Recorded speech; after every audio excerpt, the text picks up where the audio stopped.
Hello and welcome to Reviews. As always, I'm Plume Noir, and we have here Symbiote Spider-Man number 4. Have I mentioned I am loving this series? Hi, JR. Lately, JR has been the one that's been popping up in the videos, not Butters. Don't know why that is, but anyway, it's almost like Peter David said, you know what? Screw everyone else. Screw what's going on in the industry right now. We're not going to push any agenda. I'm just going to tell a tale that fits right into when I was writing. I think he was on Spectacular Spider-Man, if I remember, but yeah, I'm going to write a story that fits in right, could easily slide in. Speaking of sliding, let me slide that over because I have a JR. Right into his run there. And I'm loving this book. For one, we have Mysterio. I've always loved Mysterio, and it has nothing to do with him being popular right now with Spider-Man Far From Home, which I have to admit, I really like that movie. As someone that didn't really care for Homecoming, I actually just saw that recently. I really liked Far From Home, and I love the way they did Mysterio. Yeah, a few changes had to be made, but it worked. And but anyway, there's just something about Fishbowl Head you gotta love, and someone who relies on his wits, and and that's basically what he does. He relies on his illusions. Basically, he falls down to his wits, and yeah, so it's great to see him being in the forefront. Gotta move JR before he just charges in the frame. Anyway, we're gonna jump right into it. They've been doing the opening page, like a front page of the Daily Bugle, and they even said, Mysterio's threatened to reveal Black Cat's secret to the Kingpin. To keep her secret, she stole a sliver of Spider-Man's new black costume. How did we get this file and info? The Bugle never reveals its sources. Yeah, that's kind of cute, They do the recap, but if they're doing it as the front page, how would they know that? Well, you know how it is.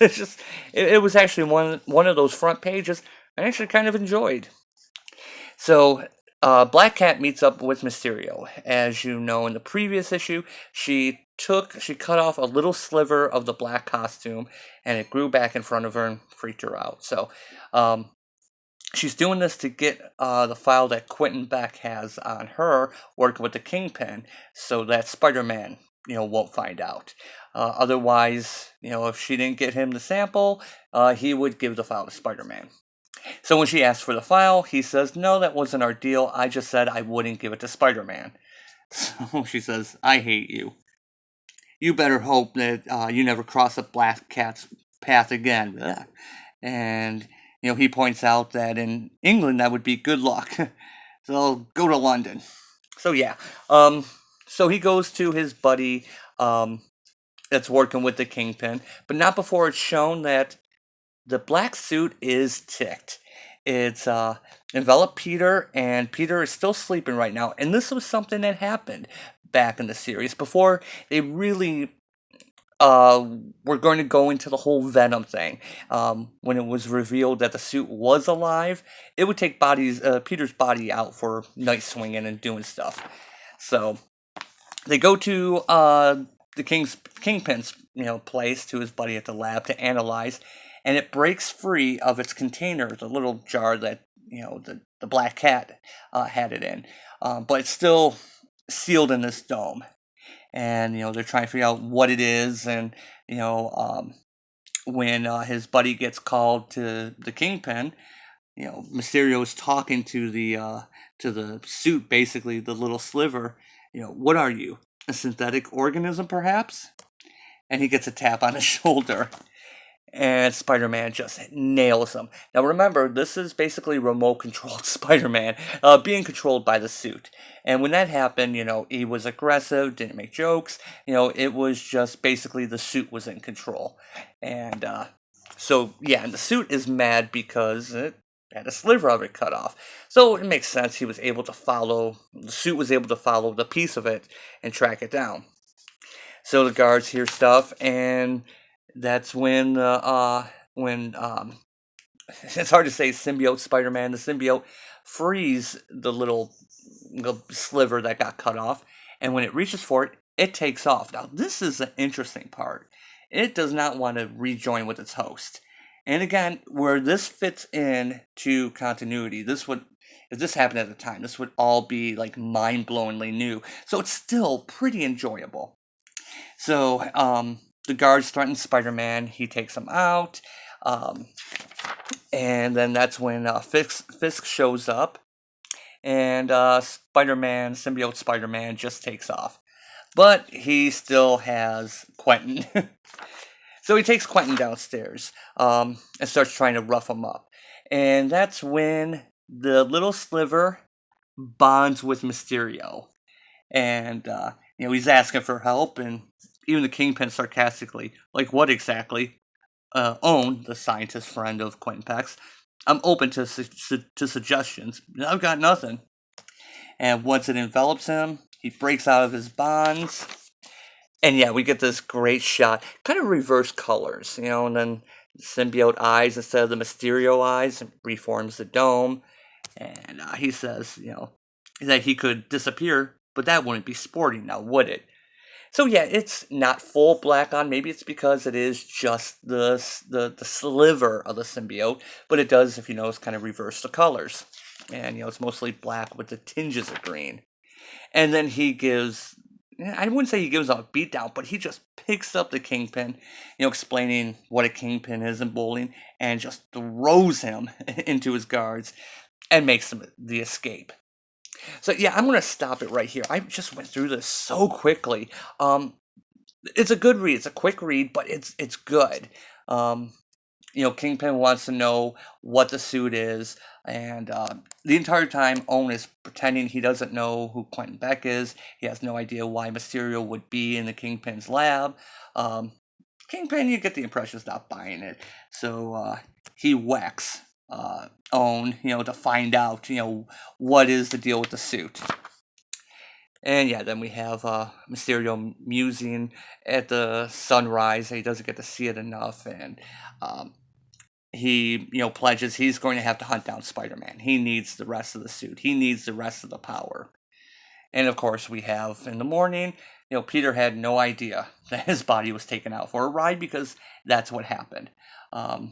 Aunt May calls him up, invites him to breakfast, basically because of Felicia. Felicia spoke so well of him. It reminded May of how his Uncle Ben talked about him and all his potential. So, she's trying to mend the bridges that they've been a little bit distant lately. Now, I'll be honest, it's been about 30 years since Peter David's run. I don't really remember this kind of a distance issue with May that, they kind of, not a falling out, but, she was staying away from him. So yeah, maybe that's just to the story, and it could be that I'm just misremembering. But yeah, anyway, he says he's going to meet up with her, but on the way runs into Mysterio. And Black Cat is watching all this because, well, I don't want to give it all away, but yeah, this is a fun read. It is so refreshing. Now we have Greg Land drawing. Not too many porn faces. Real life faces. I mean, there is one face of a kid that looks a little bit creepy. When Craig Land is not tracing porn, especially with his female characters, he likes to do that quite a bit.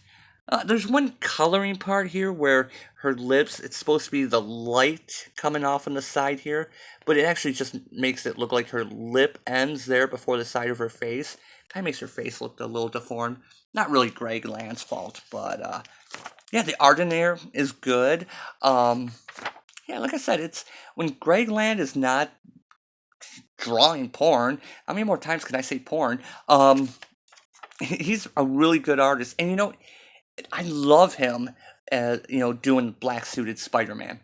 Still kind of does this weird, almost triangle instead of just the small black strips that just cover the back of his hand. Stylistic choice, I suppose. And everyone thought it was weird when McFarlane first gave Spider-Man big eyes, which, if you notice throughout this book, you still have the small-eyed Spider-Man the way he looked back in the 80s and before that. So, yeah, the action's good. It's really fun. And I'm trying to think, what else more can I say about this book? It says at the very last page, I can show this because it's just the next issue, the cover. Next issue on sale. And maybe it says on the last page. I don't want to give away last page, but yeah, it says, Cats and Mysterios and Ants. Oh my, don't miss the thrilling conclusion next month. Now, nowhere on this does it say it's a limited series. So, I'm hoping this is not just a 5-issue limited series. I didn't really look it up. Maybe I should have. Do your homework, Plume. Um, yeah, but I'm I kind of hope this is an ongoing series. Almost being an untold tales, and just the symbiote suited Spider-Man. Wow, I'm just like sound like a snake. I sound like Cobra Commander. Symbiote suited Spider-Man. That's hard to say quickly. Yeah, 12 o'clock. 12 o'clock. It's so a bunch of issues from Marvel this week that I'm loving. Who would have thought? I'm really enjoying some of these issues. So anyway, I'm going to wrap it up. I went through this quickly. Like I said, it's kind of I didn't want to get too deep. Get this book. Get this series. Show Marvel we want more of this. Support more Peter David. I mean, poor guy needs help paying his back taxes, right? And but anyway, I love this book. So 12 o'clock. So as always, thanks for watching. Oh, hi. I kept JR out of the frame until the very end. Come on, move your butt.